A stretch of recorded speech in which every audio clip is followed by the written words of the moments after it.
Hello guys, welcome back to our channel Motion Mode. Please like the video, share it and subscribe our channel. तो हम लोग ने पिछले lecture में बात करी थी सीक्वेंस एंड प्रोग्रेशन की। तो सीक्वेंस एंड प्रोग्रेशन में हम लोग ने देखा था अरिथमेटिक प्रोग्रेशन के बारे में और फिर ज्योमेट्रिक प्रोग्रेशन के बारे में हम लोग ने देखा था। नेक्स्ट आज हम लोग बात करेंगे कुछ इंपॉर्टेंट रिजल्ट्स एपी और जीपी के बारे में और कुछ ट्रिक्स, और उस पर बेस्ड हम लोग सवाल करेंगे। ठीक है, तो आज का लेक्चर स्टार्ट करते हैं। सबसे पहले हम लोग देखते हैं इंपॉर्टेंट रिजल्ट्स ऑफ एपी। ठीक है, तो सबसे पहला मैं क्या बोल रहा हूँ, अगर हम लोग को सम दे रखा है कि sum of the n terms of the AP is of the form an² plus bn, मतलब किसी क्वाड्रेटिक की फॉर्म के अंदर है। कहने का मतलब क्या है, an² प्लस bn। तो हम लोग क्या बोलेंगे, उस एपी का जो कॉमन डिफरेंस होगा twice of the coefficient of the n²। Did you got that? मैं क्या बोल रहा हूँ, जो कॉमन डिफरेंस होगा उस एपी का वो होगा twice the coefficient of the n²। ठीक है, तो हम लोग इसको एक तरह उस तरह से बोल सकते हैं कि मेरे पास क्या दे रखी है, ये दे रखी है an² प्लस bn जनरल। तो मैंने क्या कि इसको डिफरेंशिएट कर दिया। तो डिफरेंशिएट करके मेरे पास क्या आया 2an प्लस b। तो मेरे कॉमन डिफरेंस जो बनेगा ना वो ये बनेगा। ठीक है, या तो उस तरह से अपन याद रख लेते हैं या फिर डायरेक्टली याद कर लेंगे इसको। नेक्स्ट मैं बात करता हूं, अगर हम लोग को एन टर्म दे रखी है एपी की, एन टर्म मेरी किस फॉर्म में, an प्लस बी की फॉर्म में, an प्लस बी की फॉर्म के अंदर है। तो जो a है मतलब coefficient of the n, this is my common difference. वही एक बार कर लेते हैं, इसको डिफरेंशिएट करके देखते हैं। डिफरेंशिएट करने के बाद क्या आया, सिंपल a बचा। तो a क्या हो गया, इसका कॉमन डिफरेंस हो गया। और तीसरा जो मैं बात कर रहा हूँ, बोल रहा हूँ दो एपी दे रखी है हम लोग को, एक है a1 a2 a3 up to so on, वो एक एपी है, और दूसरी एपी है b1 b2 b3 up till bn। दो एपी दे रखी है, तो जो a1 plus b1 a2 plus b2 a3 plus b3 up till so on till n terms, तो वो भी एपी के अंदर ही होंगे। समझ में आया क्या बोला मैंने बोला a1 plus minus b1 comma a2 plus minus b2 up till an plus minus bn। ये जो होगा ये भी एपी के अंदर ही होगा। समझ में आया? a1 a2 a3 up till so on an, ये हम लोग को दे रखा है एपी के अंदर। दूसरी सीरीज दे रखी है b1 b2 b3 up till bn, ये भी एपी के अंदर है। तो इन दोनों एपी के जो टर्म्स हैं उनका जब हम लोग प्लस या माइनस करेंगे तो वो भी एपी के अंदर ही होगा। ठीक है, नेक्स्ट हम लोग बात करते हैं, एपी दे रखी है, एपी के जो टर्म्स हैं उसको मैंने किसी फिक्स नंबर से इंक्रीज या डिक्रीज किया। मेरे पास एक एपी दे रखी है a1 a2 a3 up till an, तो मैंने इस एपी की हर टर्म को किसी भी एक फिक्स नंबर से इंक्रीज या डिक्रीज किया। तो जो इनका कॉमन डिफरेंस है, पहले इंक्रीज या डिक्रीज करने से जो पहले कॉमन डिफरेंस था वही इंक्रीज या डिक्रीज करने के बाद रहेगा। समझ में आता है क्या बोला? जो हमको क्या दे रखा है, एक एपी दे रखी है a1 a2 a3 a4 a5 a6 an, ये पूरी एक एपी दे रखी है। इस एपी का जो कॉमन डिफरेंस है वो अगर मैं इस एपी की टर्म्स में कुछ इंक्रीज या डिक्रीज करता हूं किसी भी नंबर का, तो वो कॉमन डिफरेंस सेम ही रहेगा। समझ में? नेक्स्ट मैं क्या बात करता हूँ, नेक्स्ट हम लोगों को एपी दे रखी है a1 a2, ये एपी दे रखी है अप टिल an, और अगर मैं इनकी टर्म्स को किसी कांस्टेंट नंबर से मल्टीप्लाई या डिवाइड करता हूँ, क्या बोल रहा हूँ ध्यान से सुना, किसी भी इन टर्म्स को मैं किसी भी कांस्टेंट नंबर जो कि फिक्स्ड क्वांटिटी है, लेट्स सपोज k, मैं उससे मल्टीप्लाई या डिवाइड करता हूँ, तो इनके बीच में जो कॉमन डिफरेंस रहेगा वो हो जाएगा kd and d upon k। kd कब होगा, kd जब होगा जब मैं इसको मल्टीप्लाई करता हूँ किसी भी फिक्स क्वांटिटी से, और d बाई k कब होगा, जब मैं इस पूरी एपी को किसी भी फिक्स नंबर से डिवाइड करता हूँ। ये तो था मल्टीप्लाई करने वाला, ये था डिवाइड करने वाला। ठीक है, नेक्स्ट हम लोग बात करते हैं जीपी के बारे में। मैं क्या बोल रहा हूँ, जब हम लोग को बोलेगा कि 3 टर्म्स अगर जीपी के अंदर दे रखी है तो हम लोग को कैसे माननी है उसको, हम लोग को ऐसे माननी है a by r comma a r, जिसमें से a तो क्या है हम लोग की फर्स्ट टर्म है और r क्या है इसका कॉमन रेशियो। ठीक है, समझ में आता है? क्या बोला मैंने, ए बाय आर जो है और ए आर ये हम लोग तीन टर्म्स लेंगे जीपी के अंदर, जिसमें से ए तो क्या हम लोग की पहली टर्म और आर उसका हो जाए कॉमन रेशियो, क्योंकि हम लोग जब इसको मल्टीप्लाई करेंगे, समझ में आती है बात, मल्टीप्लाई करेंगे तो ये और ये कैंसिल हो जाएगी, ठीक है, तो कितना बच जाएगा, ए क्यों बच जाएगा। तो हम लोग को सवाल ऐसे देगा the product of the three terms of the GP be like this, the sum of the three terms of the GP be like this. तो इससे बनाना कितना आसान हो जाएगा हम लोग के लिए, कोई भी इक्वेशन बनाना या फिर फाइंड आउट करना। ऐसे जब हम लोग को पांच टर्म देगा, पांच टर्म के लिए क्या ले लेंगे, a by r square comma a by r a r और ए आर स्क्वायर, ये हम लोग की पांच टर्म हो जाएगी, a by r square a by r a r और ए आर स्क्वायर। इस समझ में आता है, a r square a by r square a by r a r a r square. जब मैं इसको मल्टीप्लाई करूंगा तो आर वाली टर्म्स मेरी सारी कैंसिल हो जाएगी और 5 ए की पावर 5 बचेगा और इक्वल्स टू जो भी प्रोडक्ट दे रखा होगा हम लोग उसको इक्वेट कर देंगे, फटाफट फर्स्ट टर्म निकली, फर्स्ट टर्म निकलते हमारा कॉमन रेशियो भी निकल जाएगा, ठीक है। नेक्स्ट मैं क्या बोलता हूँ, हम लोग की कोई जीपी दे रखी है A1 A2 A3 AN, ये एक जीपी के अंदर है, तो हम लोग उस जीपी को किसी भी कांस्टेंट नंबर से मल्टीप्लाई या डिवाइड करेंगे तो जो रिजल्टेंट जीपी आएगी, जो रिजल्टेंट सीरीज आएगी वो भी जीपी के अंदर ही होगी, ठीक है। क्या बोल रहा हूँ, A1 A2 A3 up till AN, ये कोई हम लोग की जीपी है। इस जीपी को अगर मैं किसी भी फिक्स नंबर से मल्टीप्लाई या डिवाइड करता हूँ तो जो रिजल्टेंट सीरीज आएगी वो भी जीपी के अंदर ही होगी, ठीक है। और अब तीसरी बात मैं बताता हूँ, अगर हमारे पास दो जीपी दे रखी है, A1 से AN और B1 से BN, ये हम लोग की दो जीपी है, तो मैं क्या बोल रहा हूँ, अगर मैं इसके अंदर A1 B1 A2 B2 A3 B3 up till AN BN, जो ये सीरीज होगी ये भी जीपी के अंदर होगी।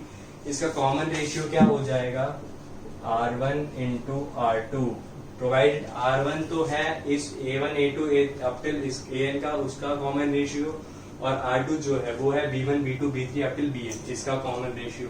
तो मैं चाहे इसको मल्टीप्लाई करूं, चाहे मैं उन दोनों जीपी को डिवाइड करूं, वो जो रिजल्टेंट सीरीज होगी वो भी एक जीपी के अंदर होगी। जो प्रोवाइडेड मल्टीप्लाई वाले का तो वो क्या है, रेशियो R1 इंटू R2, और जो डिवाइड करने वाले का होगा A1 by B1 A2 by B2 A3 by B3 up till AN by BN।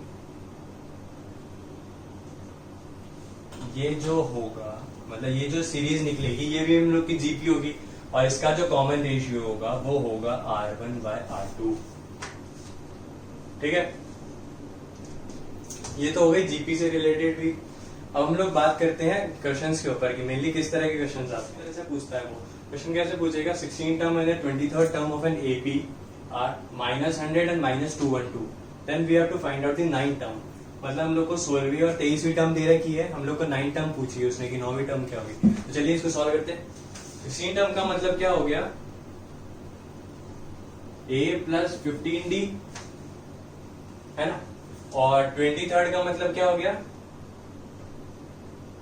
a plus 22d। ये दोनों हम लोग को दे रखी है, ये कितनी दे रखी है -100 और ये कितनी दे रखी है -212। दो इक्वेशन है, दो वेरिएबल सॉल्व करना आता है, हमने पहले सीखा हुआ है। मैं क्या करूंगा, इस इक्वेशन को माइनस करूंगा तो पहला वेरिएबल मेरा एलिमिनेट हो गया फटाफट। तो मैंने 15 - 22 किया, कितना आया माइनस का 7d, और उधर से मैंने माइनस किया, माइनस करते ही यहाँ पे प्लस हो गया, प्लस 212 -100 मतलब 112। तो d की वैल्यू कितनी हो गई -16, समझ में आया, d की वैल्यू -16 हो गई ना, 1 और 16, 7 × 7 और 42, मतलब 7 × 6 = 42, 116, तो -16 आ गई। अब d की वैल्यू -16 आई, -16 मैं इसको इसमें पुट कर देता हूँ, a plus 15 into -16 equals to -100। तो a माइनस 15 इंटू 16, 15 इंटू 16 होता है 240, तो a माइनस 240 इक्वल्स टू -100। ये उधर का जाएगा -240, तो क्या हो जाएगा प्लस हो जाएगा। तो a plus 240 a equals to 240 - 100, तो कितना हो गया, a की वैल्यू 140 और d की वैल्यू कितनी है, d की वैल्यू कितनी है गाइस, d की वैल्यू -16। अब मैं क्या करूंगा, हम लोग को क्या पूछी है, 9 टर्म पूछी है। 9 टर्म का मतलब क्या हो गया, a प्लस 8d, यहाँ पे मैं लिख देता हूँ 9th टर्म है ना, 9 टर्म बोलिए हम लोग को, 9 टर्म होती है a plus 8 into D. a की वैल्यू कितनी है 140 प्लस माइनस का 16 इंटू 8 समझ में आया? 16 8 जा 128 140 माइनस 128 12। तो हम लोग का आंसर क्या हो गया 12। जो 9 टर्म है वो है हम लोग की 12। तो गाइस इसी तरह के सवाल आते हैं। और एक जो बहुत बार पूछा जाता है सवाल, मैं वो ले लेता हूँ एक बार। तो हम लोग को कैसा सवाल देगा, वो पूछेगा कि इन दोनों एपी के बीच की कॉमन टर्म्स बताओ कितनी होगी। तो कॉमन टर्म्स निकालने का बहुत बढ़िया मेथड बताता हूँ।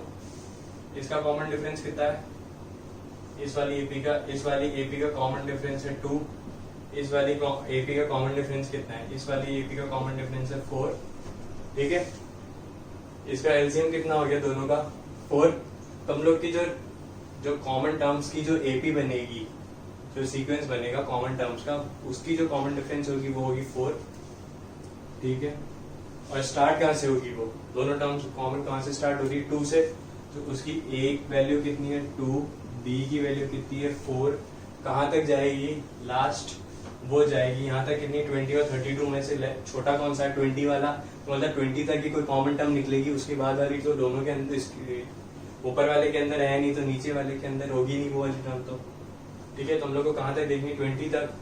तो हम लोग को ऐसी टर्म्स देखनी है ए की वैल्यू मतलब ए जिसके 2 है और डी वैल्यू 4 है 20 तक।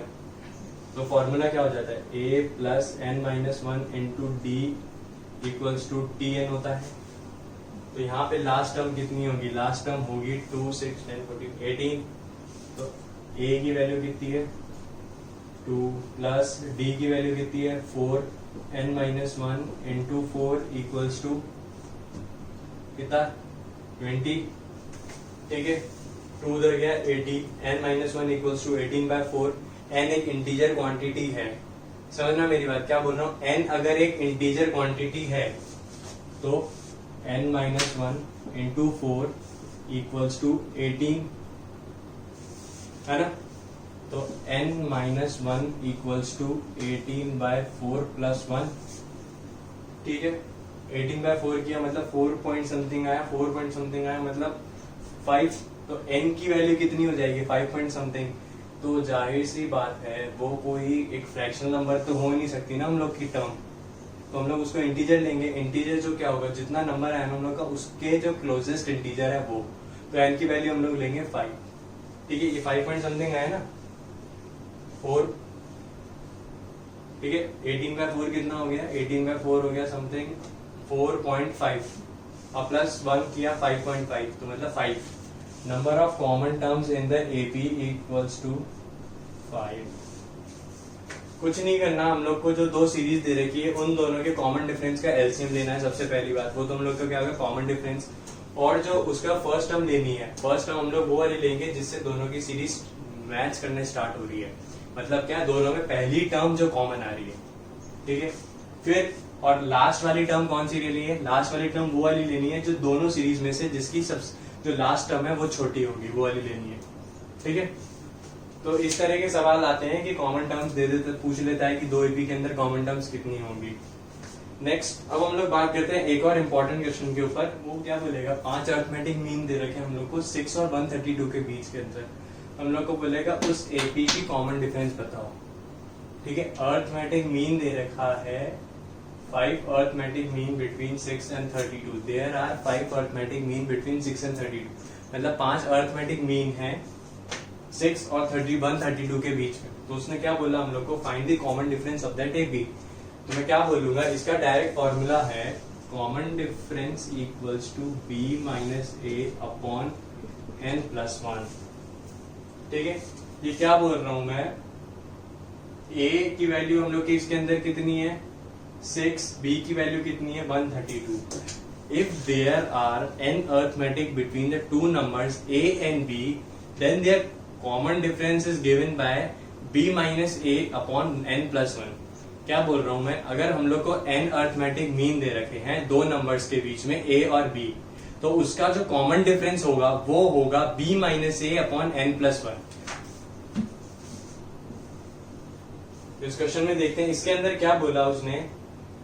n की वैल्यू कितनी होगी हम लोग की 5, b की वैल्यू होगी 132, a की वैल्यू कितनी होगी 6। तो मैं लिख देता हूँ इधर 132 minus 6 upon 5 plus 1। 132 minus 6 126, 126 divided by 6 21।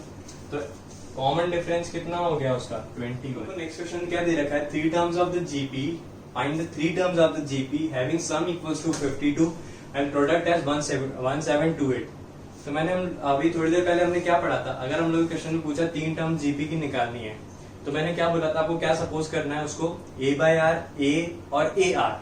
तो मैंने 3 टर्म ले ली a बाय आर, a और a आर। नेक्स्ट उसने हम लोग क्या बोला, प्रोडक्ट कितना दे रखा है 1728। तो मैं इसको प्रोडक्ट कर देता हूँ, मल्टीप्लाई किया, ये कितना दे रखा है हम लोग को 1728 दे रखा है, दे रखा है ना। ये r से ये r कैंसिल, तो यहाँ कितना आ गया a क्यूब इक्वल्स टू 1728। तो a की वैल्यू कितनी हो गई, cube root of 1728, cube root of 1728 12। ठीक है, तो a की वैल्यू कितनी हो गई 12। गाइज ये हम लोग को क्यूब और स्क्वायर 30 तक याद होने चाहिए, स्क्वायर तो मिनिमम 30 तक याद होने ही चाहिए, और क्यूब में ज्यादा नहीं बोलूंगा, मैं बोलूंगा 15 तक याद करने बहुत जरूरी है। और अगर आप लोग 20 तक याद कर ले तो वो बहुत अच्छी बात है। मैं आप लोगों को जब नंबर सिस्टम पढ़ाऊंगा तब उसकी ट्रिक्स बताऊंगा याद करने की। ठीक है, तो a की वैल्यू कितनी हो गई 12, और तो हम लोग का a अब हम लोग का निकल गया, a की वैल्यू कितनी है 12 आ गई। अब हम लोग को सम कितना दे रखा है, सम दे रखा है 52। तो हमने टर्म्स क्या मानी थी a बाय आर, a और a आर, और जब हम लोग को क्या पूछा इसका सम कितना होगा, इसका सम दे रखा है 52। तो a by r plus a r equals to 52। R LCM लिया मैंने, तो a प्लस a r square equals to 52। ठीक है, तो 52 और इंटू आर उधर चला गया, एलसीएम लेके मैंने उधर मल्टीप्लाई कर दिया इसको। तो a की वैल्यू मैं पुट कर देता हूँ, पुट करने का 12 plus 12r plus 12r square equals to 52r। 52r को मैं इधर लेके आ गया, 52r को मैं जब इधर लेके आया तो 52 माइनस का करा तो कितना हो जाएगा माइनस 40r। तो ये कितना बचा 12r square minus 40r plus 12 equals to 0। अब मैं इसमें से 4 कॉमन निकाल के हटा देता हूँ, 4 कॉमन लिया तो मैंने कितना बच जाएगा ये 3r square minus 10r plus 3 equals to 0। ठीक है, अब मैंने दोनों को मल्टीप्लाई किया, हम लोग को फैक्टर निकालने। मैंने एक बात बताई थी, जब यहाँ पे प्लस दे रखा हो, क्वाड्रेटिक एक्सप्रेशन के शॉर्ट ट्रिक्स के अंदर जाओ, वो वाला वीडियो उसके अंदर मैंने दे रखा है। जब यहाँ पे हम लोग का प्लस साइन होगा तो जो रूट्स आएंगे वो होंगे सेम साइन के, और कौन से होंगे इस साइन के ऑपोजिट वाले। तो मतलब दोनों प्लस वाले रूट्स आएंगे, प्लस वाले रूट्स आएंगे। इसको मैं मल्टीप्लाई करता हूँ, 3 इंटू 3 मतलब कितना बचा 9। 9 को मैंने कैसे लिखा 9 इंटू 1, और 9 प्लस 1 कितना होता है 10 हो गया। तो हम लोग के एक तो क्या आ गया प्लस का 9/3 और एक बन गया 1/3। तो r की वैल्यू कितनी हो गई, एक तो हो गई 3 और एक हो गई 1/3। r की वैल्यू 3, 1/3 हो गया। ठीक है, अब मैं पुट करके देखता हूं उसके अंदर। तो r की वैल्यू जब 3 करी, a by r plus a r, तो पहली टर्म क्या बनी, a की वैल्यू कितनी थी 12, 12/3, 12/3 का मतलब हो गया 4, और दूसरी टर्म कितनी थी 12, और तीसरी टर्म कितनी a इंटू आर, तो मतलब एक 12, 12 3 जा 36। एक तो हम लोग की जीपी ये बन गई, और दूसरी कौन सी बन सकती है जिसका कॉमन रेशियो कितना 1/3। इधर कितना था a की वैल्यू 12, 12 डिवाइडेड बाय 1/3 मतलब 36 कॉमा a मतलब 12 कॉमा ये कितना आ जाएगा a इंटू आर 1/4 इंटू 12 मतलब 3। तो ये हम लोग की एक जीपी, तो 2 जीपी निकल के आई, कौन सी 4, 12, 36, 12 और 3। ठीक है, इसी तरह के सवाल आते हैं लगभग जीपी के ऊपर, इतना ज्यादा कुछ पूछता नहीं है। और एक और इम्पोर्टेंट रिजल्ट में लिख देता हूँ, AM is always greater than equals to GM। मतलब arithmetic mean is always greater than equal to geometric mean। समझ में आया? ये एक इम्पोर्टेंट रिजल्ट है, इस पे डायरेक्ट सवाल भी है। तो ये कुछ इम्पोर्टेंट रिजल्ट थे, थोड़ी बहुत ट्रिक्स थी, क्वेश्चंस करे हम लोग ने इस पे बेस्ड। अब यहाँ का ये वाला वीडियो लेक्चर हम लोग यहीं पे खत्म करते हैं. So thank you guys. Please like the video, share it, and don't forget to subscribe our channel most and more. Thank you.